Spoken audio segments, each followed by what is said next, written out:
Si Aat anu masih keneh dina wujud raga lembutna bener-bener ambak barang gedenge jalma-jalma anu keur ngopi di warung teh ngaromongkeun kalakuan goreng manehna. Aing dianggap geus modar. Nah, saha mitina anu menyebarkeun eta beja. Bari jeung aruh eta aing diomongkeun goreng kitu. Sigana can apalin aing ieu jelema. Cek si Aat ngagarentes dina hatena. Keur kitu kadenge deui jalma anu keur di warung teh ngomong, "Mana ge eta teh kudu dijadikeun eunteng pikeun urang. Kalakuan ku si Aat kitu teh goreng kacida. Si buktina paehna ge sampe teu ditarima ku bumi. Cenah mah anu nggali kuburan bae ge kan hese pisan." Cek salah saurang anu ngaran Kuseri. Ngadenge kitu si Aat beuki ngarasa ambek bae. Untuna kekerot. Ari leungeunna geus gateul hayang nampilin ka eta jelema. Si Aat tuluy leumpang beuki deukeut ka dua jelema tadi. Kadenge salah saurang sajana ngomong deui, "Bara itu dewek sakumaha miskina ge euy teu hayang barang dahar ladang dipeng di batur mah. Jajauhkeun teuing kalakuan ku si Aat mah matak dihakan bae ku api neraka." Cek nu sajana anu ngaran Gopes. Atuh ngadenge kitu si Aat geus teu bisa deui nahan rasa ambekna. Hiuk leungeun katuhuna diheumbatkeun kana si Gopes anu karek tos ngomong ngagoreng manehna. Tapi aneh masih cek hitungan si Aat leungeunna kuduna mah beunang kana paripisan si Gopes. Karasana teh sigan ngeplos asa nenggel angin. Malah si Gopes jeung sajana mah terus bae jongjon ngobrol kawas nu teu apal kana kadatangan si Aat. Si Aat ngahulang, "Nah aing neugel satarik kaged ngageblos." Aneh. Gerentes si Aat masih keneh penasaran. Leungeun kencana diheumbatkeun deui, tapi ayeuna mah nu diarahna teh si Kuseri anu diukna pinggireun si Gopes. Tapi sarua bae jeung tadi. Teunggelan si Aat tetep bae ngageblos. Malahan si Aatna sorangan nolonjong ka bawah ku tanagana sorangan. Si Aat beuki ngarasa heran. "Bo, iya bener-bener aneh. Teunggelan aing tetep ngageblos. Kunaon ya? Sugan jalma teh boga ilmu tah kumaha?" Cek garentes si Aat deui. Malah maena nyangka jalma-jalma anu dari didinya teh baroga ilmu cenah. Lantaran geus 2 kali kumaha diteunggel, tapi kalah asa nenggel angin. Lain euy. Geus karepna teuing lah kalakuan si Aat karibna mah. Geus teu kudu dibahas deui geus eueuh ayeuna mah. Geus beda alam jeung urang ge. Ayeuna kudu kapikiran mah masalah pamajikanna euy. Cek si Kuseri kadenge ngomong deui. Ngadenge jalma nu ngaran si Kuseri ngomong pamajikanna, si Aat ngarasa hayap hatena lantaran maena geus bisa neguh naon anu bakal diomongkeun ku eta jalma. Ngan hanjakal sakumaha ambekna ge si Aat kan saukur bisa gregeteun bae.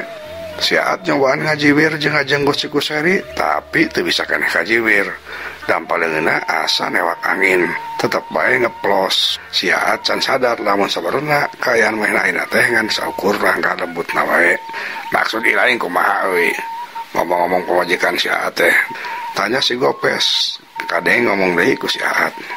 "Je, mane macana apal yeuh. Gopes, ari si Jariah teh rubiana si Aat geulis pisan, bahenol. Wah, pokona mah lamun ilaing nampo mah geus pasti kabita ilaing ge. Tah, ayeuna kan mahena meunrang da. Pan bisa ku dewek lamun di deukeutan teh."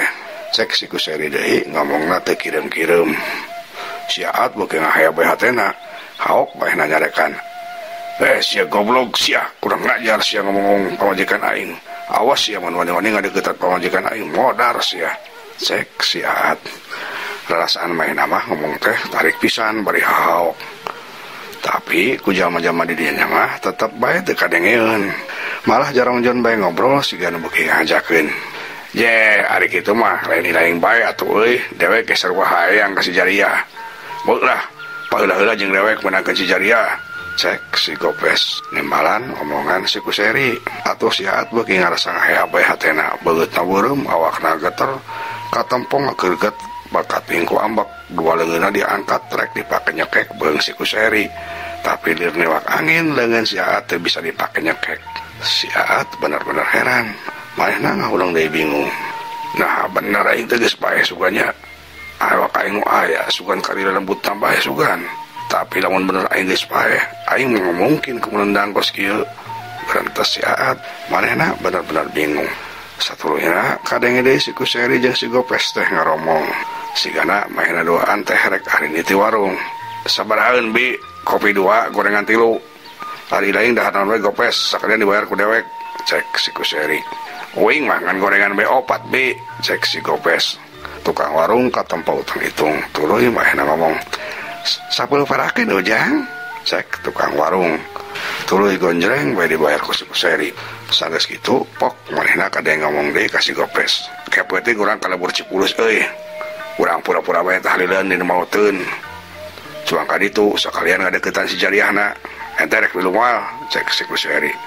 Hayulah, dewek nyampur ka manehnya, ketungguan heula. Tembal si Gopes. Si Aat beuki ambak bae ngadenge kitu teh. Ngan hanjakal ambakna ngan saukur ambak kapegung, manehna geus teu bisa kumaha-kumaha. Bener-bener asahiam eta jalma. Tapi nah aing teu bisa kumaha-kumaha nya. Kerentas si Aat ari si Kuseri jeung si Gopes geus katampo anit jauh. Si Aat ngarenjag reuas. Be kapan aing teh rek neangan jalan balik. Amun eta manusia asahiam rek kalembur Cipulus, ya kabeneran oge ku aing bisa dituturkeun. Kerentas si Aat bari tuluy lempang ngagedeg nuturkeun si Kuseri, cag urang tunda heula.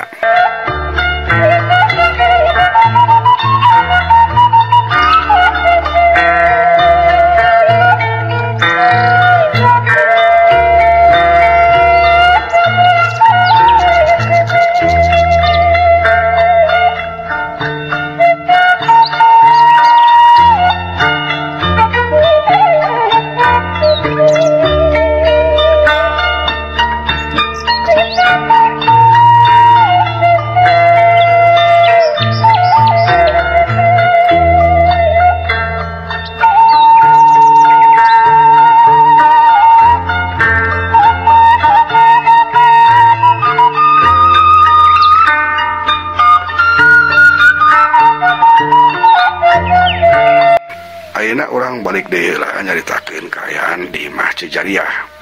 Harita jalma-jalma masih keneh pada ngariung bingung lantaran kuburan jang layon si Aat masih keneh tacan bisa digali. Ari kokolot lembur anu aya di dinya tinggal Pak RT bae sorangan. Lantaran tua kampung anu cenah mah rek nyusulan Haji Rodi sampai ka harita can datang keneh bae. Ari Cijariahna sorangan ngan saukur serik cegruk di kamar dibaturan ku sababaraha urang tetanggana. Cijariah ngarasa sedih jeung jadi hate lantaran hampir kabeh jalma teh ngaromongkeunna goreng. Ku ayana kajadian aneh di astana teh. Ngan untung harita teh Cijariah terus dilalemu ku tetanggana anu ngaran Ceiti. Ari di tepas imah jalma-jalma masih keneh kadenge raeng ngarobrol. Kadenge salah seorang jalma lalaki ngomong ka Pak RT. Kudu kumaha atuh ieu Pak RT ari geus kieu? Moal nya atuh eta leon jahat teh diantep kieu mah. Cek seorang jalma anu ngaran Mustofa. Heueuh. Kuring ge bingung, Mang Mus, keur mah ieu patua daguan ti tadi teu embol-embol. Haji Rodi deui ka mana? Hasahijieun jalma teh. Tembal Pak RT. Keur kitu torojol Haji Rodi datang uluk salam.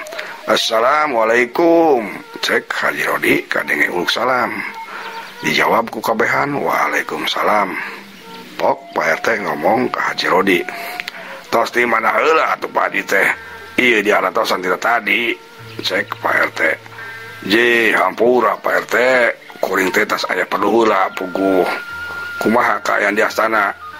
Can beres keneh sugan ngagali kuburan teh. Tembal Haji Rodi bari merik nanya.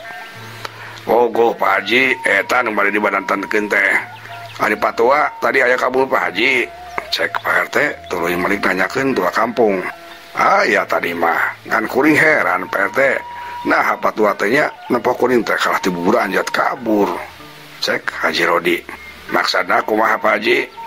Yo pan tadi teh patua teh ku taketrok ka imah kuring. Ya ku kuring teh dibuka panto.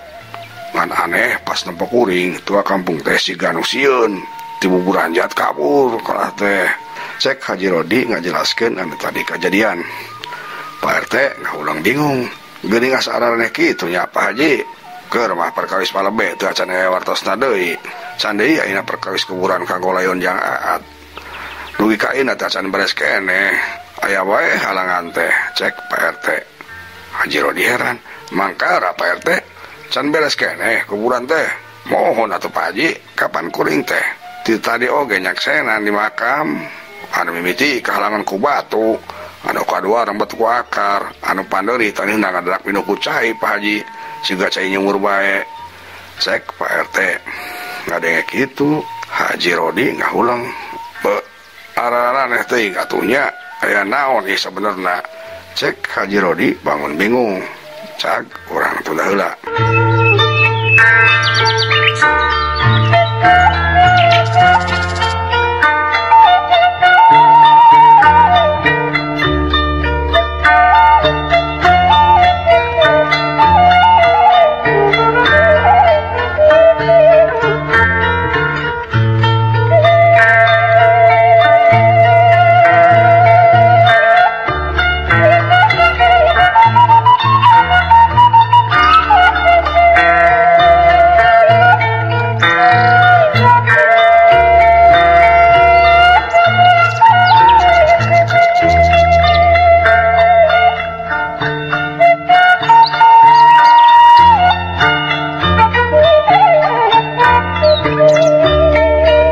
Ayeuna caturkeun heula kaayaan Bilebe. Harita Bilebe keur diuk sorangan ngalamun di tengah imahna. Dina pikiranna masih keneh kabayangkeun palebe pasaker kapergok aya dina kolong imah Cinenti duaan jeung Biijah teh. Bener-bener kabelejog aing teh boga salaki teh. Lamun nyaho bakal kieu teh hayang aing dikawin ku manehna teh.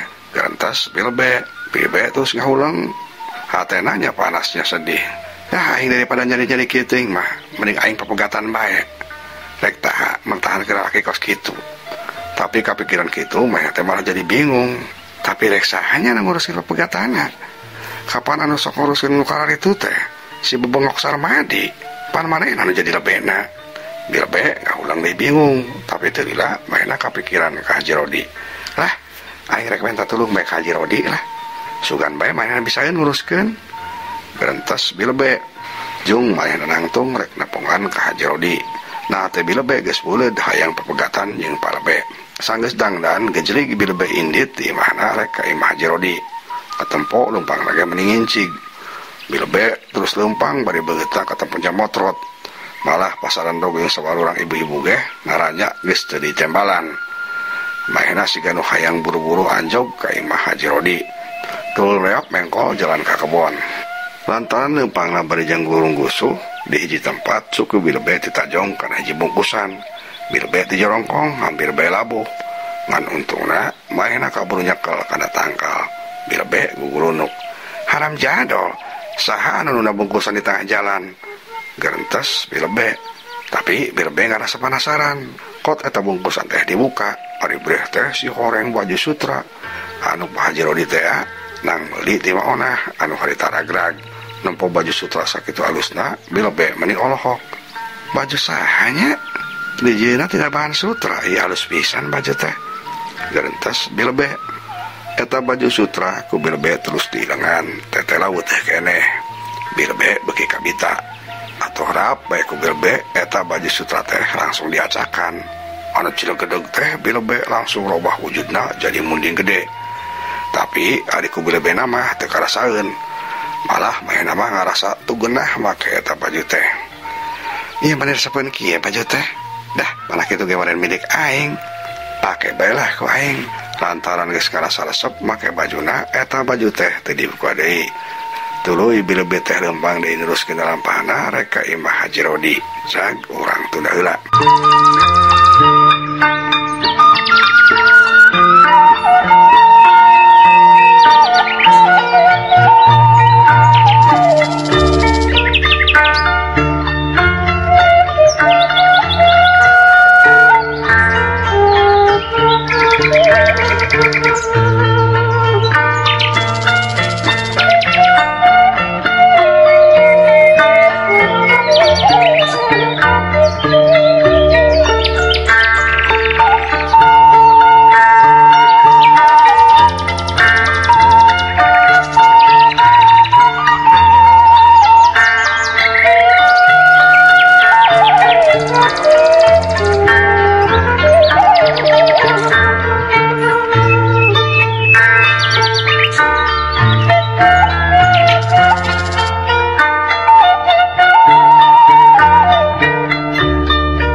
ngaturkeun heula kaya Nyimas Ganda Manik anu geus lirah katunda.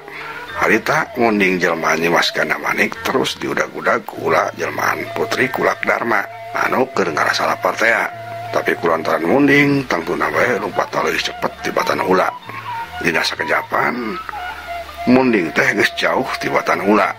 Sanggeus ngarasa aman reg munding teh eureun kadenge napas tengah hegak lamun jalma mah meureun bakat tingku capek-capena. Aduh, ya aya teuing nasib teh keur mah aing teh sedih ku kalakuan Kang Jumanta. Make pangejeung ulah sagala. Untung aing masih kena bisa selamat. Garentos munding jelmaan Nyimas Ganda Manik. Tapi teu kenyawan ku eta munding si horeng ulah jelmaan Putri Kulak Dharma teh geus aya di eta tempat. Eta ulah siga anu bungah pisan lantaran munding buruana geus kaudag ku manehna. Teu hese ngodag munding boloho mah, keun sia ayeuna mah moal bisa leupas dihakan ku aing. Garentos ulah tuluy lod eta ulah jelmaan Putri Kulak Dharma teh ngadadak manjangan. Teu kanyawan ku munding jelmaan Nyimas Ganda Manik ulah teh ujug-ujug geus ngawulit bekan awakna. Atuh munding jelmaan Nyimas Ganda Manik teh mani leuwas. Awakna karasa riges eta munding terus ngagrowok wahara tarikna. Tolong cek munding jelmaan Nyimas Ganda Manik. Si horeng teu jauh ti eta tempat. Nyimas Ganda Asih jeung Nyimas Ganda Rara lanceukna Nyimas Ganda Manik teh masih keneh keur tarung ragot. Marang ngadenge suara Nyimas Ganda Manik anu ngajerit atuh duanana kacida kagetna reg tarungna areureun. Prai ulah teruskeun. Teteh mirang suantan Raya Ganda Manik anu nyuhunkeun tulung. Teu naon teteh, tapi urusan urang dua acan beres ya. Hayu urang tulungan heula Raya Ganda Manik, tembal Nyimas Ganda Rara. Satulurina eta dua putri siluman munding ngaleungit ti eta tempat ngan waktosna seep. Hapunten kakirangana, ieu dongeng karangan piwados Kang Abun Burhanuddin mugia katampi kalian kabingahan. Assalamualaikum warahmatullahi wabarakatuh.